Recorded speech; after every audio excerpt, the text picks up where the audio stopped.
Good morning everyone. So andito tayo ngayon sa bayan ng Umingan, Pangasinan. So tinitingnan natin to, residential rice land, pero residential area na siya. Makikita nyo puro bahay, ayan, puro bahay na. Tapos andyan yung internet at kuryente. So Nawasa wala pa dito. Siyempre deep well pa lang dito, masyadong malayo ang alam ko pag Nawasa. Pero tatanungin natin mamaya, sinundo lang yung seller natin. So ayun, ito ay bayan ng Umingan, Pangasinan.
So ayun, ito ay 20 meters lang, 23 meters yung pagkakaano ko nung maliliit kasi yung paa ko, kaya 20 meters para safe tayo. 20 meters, tapos 19 meters sa likod, back to back road siya.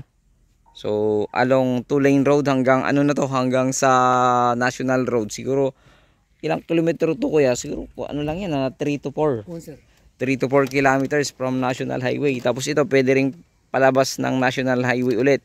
Maganda rin yung daan po dyan. Mayroong malapit na National High School.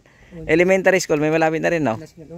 Elementary tsaka National High School, napakalapit lang. So maganda ito sa mga gustong bumili ng ganitong property. Nga lang, syempre pag ganito kalapit sa mga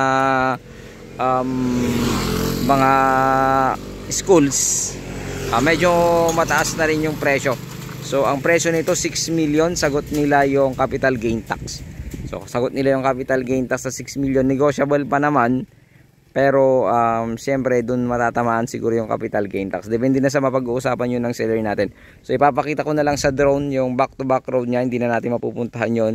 So 20 meters frontage mahigit, tapos 19 meters mahigit din, sabi ng seller natin. So ayun, sana magustuhan nyo. Meron din dito lahat. Nawasa dito kuya, wala pa?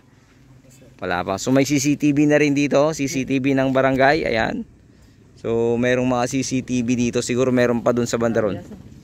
So ayan, CCTV yan eh. So may CCTV na ng barangay pala dito. So napakaganda ng property na ito. Sana magustuhan nyo dito sa bayan ng Umingan, Pangasinan.